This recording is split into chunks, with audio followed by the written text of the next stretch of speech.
One thing about you guys is, and the type of music that you make is, there's a lot of energy in it, and part of that I would say is kind of the live performance and what you get back from the audience. That's a big part of what you do. So having that missing, or at least halted for a year and a half now almost. What has that been like? I think just a big part of it was just finding substitutes for it. Like I just work out a lot more and like go for long runs and like just like do like YouTube workouts and stuff like that. And then just like channeling like a lot of energy into writing lyrics and thinking about lyrics and stuff. But at the same time, it's like I don't know. It's like it's just been tough at the same time, really. Like I can do all of those things, but there's no substitute for like human interaction. And sometimes it feels like have you ever been like missing in iron, like you haven't had enough iron or like enough protein, and so you eat a whole meal and you're still hungry, but you can't figure out why? That's what it feels like. It's what I'm feeling today. Yesterday I wasn't feeling well, so I ate very little, and now I'm eating, but I'm still hungry all day. That's what it feels like. You know something's wrong, but no matter what you do, you can't quite scratch the itch. Well, one thing about this, and which I find interesting, because I've heard you speak about your early days going to a lot of gigs, the both of you. But now that you are on the other side, where you are the ones creating music, do you get the chance to still go to all those gigs, at least when it was still possible? Yeah, absolutely. Like, I mean, so much of my social life revolves around going to gigs. All my friends will be going to gigs still. So if I want to see my friends, I have to see those bands. On tour, it's a bit harder because, you're a bit busy or preoccupied and stuff. But when I'm at home, like the way that we all meet up with each other is to just go to gigs and then get drunk afterwards. For the both of you, then, do you ever need a time out from music? I think for me, music is my time out, and now I'm like, holy fuck, what can be my time out now? That I need a time out from music. So I just find different ways to find like a time out within music. I'm like, all right, I need a time out from punk and rock music now. This is where I go and shit like that. All right. Okay. I thought it was something else coming. So before we jump into the album, then, what has been the lead up to the album been like? Because the first album was released was very much received quite well. I think you got to tour a lot. You got to get a bit of recognition here and there. So what has been the lead up to the new album, and especially for you as well, Declan? From listening to the album, it sounds like your guitar playing has really took some steps. Let's say. Oh well, thank you. Well, like the lead up to recording the album, it was almost entirely different to how it was recording the first album. We were on the road for so long, and that's how we workshopped all of our songs when we were playing the gigs that we were playing on tour. And then, for this album, like we had so much more time to sort of write. And I guess in a way, even though we did much spontaneous, we had like a lot of more time to think about our music. But I don't think not to say that we did heaps of that, but I guess like we sort of went in with it was also really nice going into the studio not exhausted from touring this time as well. So there was sort of like excitement to sort of get in there and record, as opposed to like the first album when it was almost like we were on the end of our tether, just like pretty much exhausted from touring so much. Was it part of the whole COVID thing that you had more time to focus on things, and then kind of how would you say, the kind of not nitpick but delve into stuff a little bit more? Yeah, I guess so. So like with COVID, when COVID happened and the rehearsal studio stopped, we hired a storage space so that we could sort of do all of our practice and writing in there. And then yeah, I don't know. I feel like Amy benefited the most from COVID and being able to work on her skill and her lyrics and her flows and phrases and stuff. Yeah, and then just like I said, your guitar playing has I would say improved. In terms of the lyric writing, Amy, you just mentioned focusing more on lyric writing. How do you see your development as a lyricist? I don't know, but I know I can tell that it's better. And to the first album, from my perspective, as the person writing it, I'm definitely like album number 2 is better. It's more genuine. It's more my brain currently. It's more cynical, but also more defiant and like hopeful in like probably like a nihilistic way. But I think I still like articulate feelings in like a simple, digestible way, without like over like pretentious, making them pretentious or anything, but just like articulating feelings in a simple way that makes sense. Yeah. Was there anything that changed from last time around where you felt more confident or felt more able to be vulnerable about your own thoughts? Not really, because I feel like even with the first album, in my brain, I was being as authentic to what I was at that time with like the skill set that I had. Because again, like before this band, I've never been in a band, and I, I'm still like, I'm only 25 right now, so I was pretty young back then, and like still just like finding out, and I still am now, but even more so back then, like figuring out what kind of like musician I want to be and what kind of noises I want to come out of my mouth. So I feel like this time around, it's like it's the same formula, but I'm just like a bit better of a mathematician now, basically. But is that then true for the entire band, that you're pretty much the same band as you always were, but on every front you've kind of improved a lot over the years? I think like, yeah, you can't help but improve if you want to sort of tour as much as we have and been so far from home for so long. You just end up changing in so many different ways. Like, I think, yeah, like it's not like there was heaps that we did wrong on the first album or anything, but you just sort of learn like, oh, like I'd like to do this different this time. So like, I was like a lot more conscious of that. Like say there was something really fucking hard to do on the first album, playing that live every time is a bit of stress around that, you know what I mean? So like, I guess like personally, like making things a little bit simpler, easier, stuff like that. And being part of the music industry in that capacity, can you share something that was a learning moment in maybe the last before the whole COVID thing, but maybe in the year of touring before that?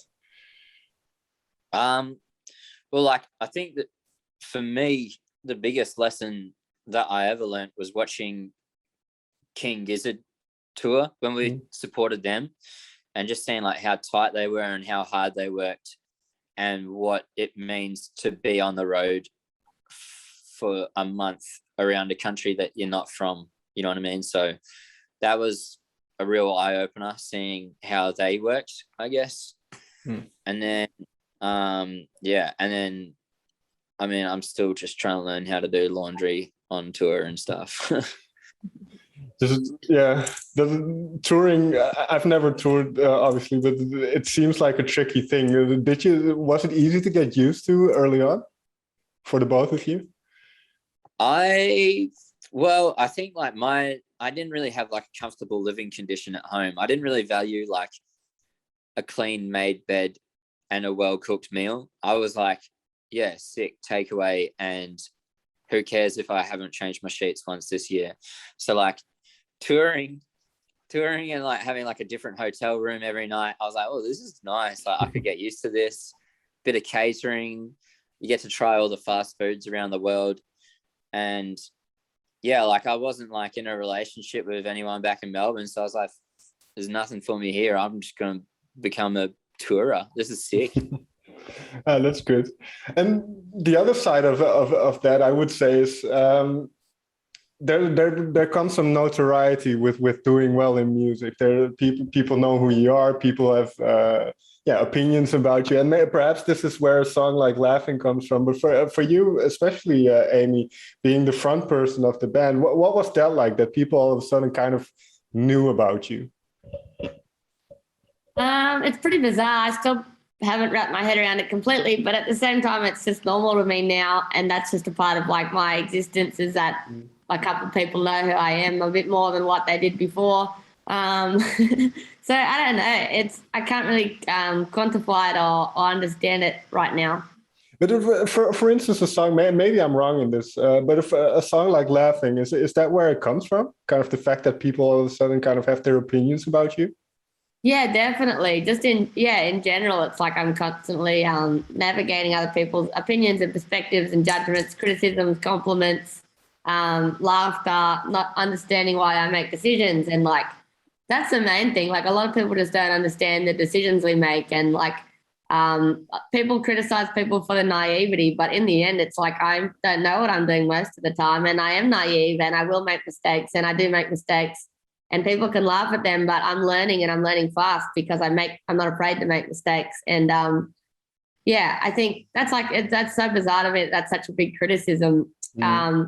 Again, it's not I don't have any problem with criticism, because sometimes it's helpful, and like you can be like, oh yeah, I fucked up there, and that's good. Somebody let me know.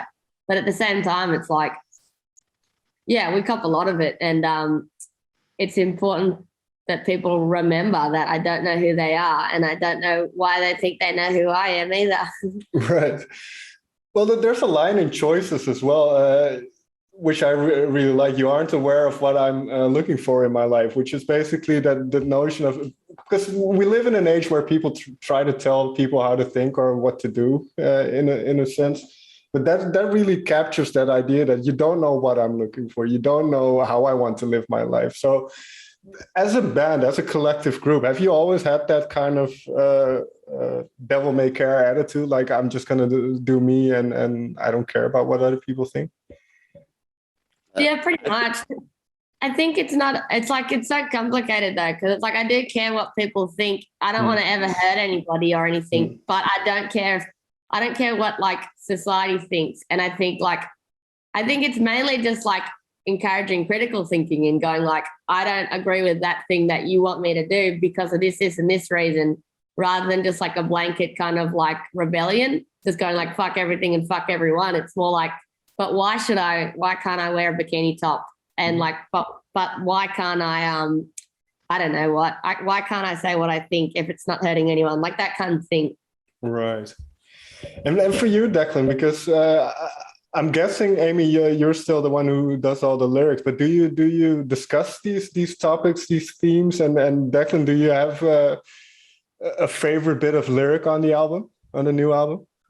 Oh, shit, man. Don't put me on the spot. I can't remember. Come on, Declan. But I remember the first time I read Gyp Rock and Gum Trees, I was very impressed. I think like very simple things that have such strong imagery, I've always appreciated in other people's music. I think when you can create like a strong image, especially of our Australian culture, I think it's so important. Like, seriously, just before this interview, I was listening to, was that song This Is Australia, Sounds of Then?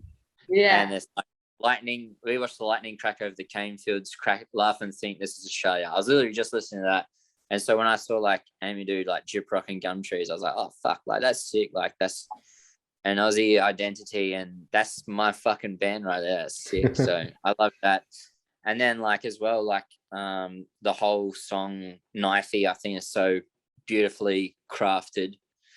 And that's the thing, like I've heard Amy try and explain it to people. I'm like, oh yeah, that's right. Like it probably doesn't make sense to people straight away, but I guess because I know Amy so well, I'm like, oh, I know exactly what she's saying here. And I think this is like really awesome and really well articulated. And I really like as well Capital. Like I'm really proud of Amy having a strong voice about like, you know, the bushfires and capitalism and stuff like that. It's awesome when you can like make cool music and stuff, but when like you really believe in what your singer is singing about, it just adds like a whole level of pride that, I mean, you know, makes it all seem heaps better. Hmm. Well, the Capital was one of those that stuck out for me as well. For you, so for you, Amy, what gave rise to that song? I guess it was just a spell of a bunch of thoughts and feelings. But when I started writing that song, it was end of 2019. So Australia had like really bad bushfire season. Right. I don't know if you guys heard much about it over there, but there was like it was really awful, and there was like so much burning and so much just like so many wildlife died and so many people lost their houses. And even before we knew anything about COVID or any kind of even murmurs of COVID, we were wearing masks in Melbourne because the bushfire smoke was so bad. And there wasn't much like financial support for a lot of those people too. I don't know if it ever came back around again, but like pretty much the whole music community like got together to raise money for the bushfires. And then 3 months down the track, we were the same people who got completely fucked over when it came to just COVID and stuff. But it's just like a swell of emotions and thoughts about like the political climate in Australia, and it's all pretty entry level, like scratching the surface, but it's all stuff that is like real and like affecting, and like even just like Indigenous incarceration rates. I think they make up such a large percentage of the people in prison down here, but yet they're only 3% of the population. And it just goes to show like how fucked it still is here, and like kind of is being based off of that. And even though I'm really proud of like this land, it's like there's a lot of evil that goes on here. And just like capitalism in general, it's kind of like a big joke. And, just like basic philosophy about kind of like what is the meaning of anything, and like why do we do what we do, and what are we actually doing? And it's all just like a herd illusion that we decided was all right and all good. And you can't, I personally don't feel like I have much power in changing anything or resisting much. And I'm kind of like, even if I have issues with stuff, I kind of just 90% of my functioning towards it is doing nothing. And I'm just a part of the river, and I'm just doing it, and I'm just as fucked up as everybody else. And I also do things for money, and I also do crazy things for money that are questionable, and like, but it's like, so does everybody. And I just think it's bizarre and funny and worth mentioning in a song. Right. It kind of describes the human condition, because as you say, a lot of people deal with those kind of thoughts and those kind of, contemplating whether you should do something, and then how we treat each other and the environment. In terms of the music then, because as I said, I think the guitar playing has greatly improved. I'm not bashing the previous album. I just think it got really better. In terms of song structure and those kind of things, did you take a different approach, or what was the approach, so to say, with structuring the songs and then creating the soundscapes of the songs?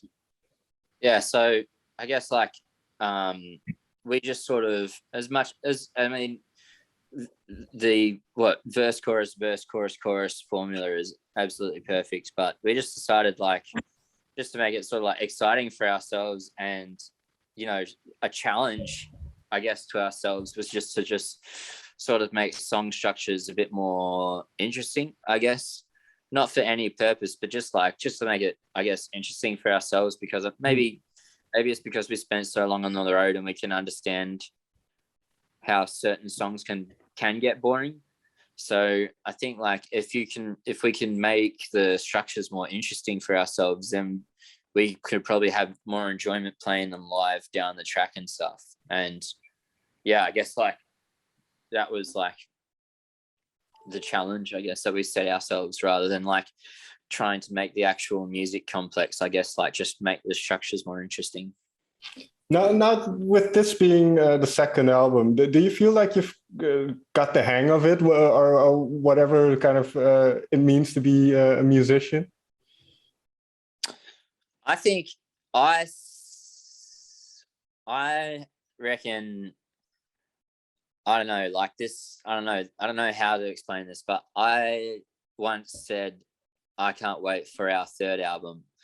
And the person who I said that to was like, why is that? And I was like, well, like, it's sort of like the third night of a show. On the first night, you sort of make all these mistakes and you dust off the cobwebs. And then on the second night, when you're focusing on the mistakes that you made in the first night, you sort of make a few more mistakes.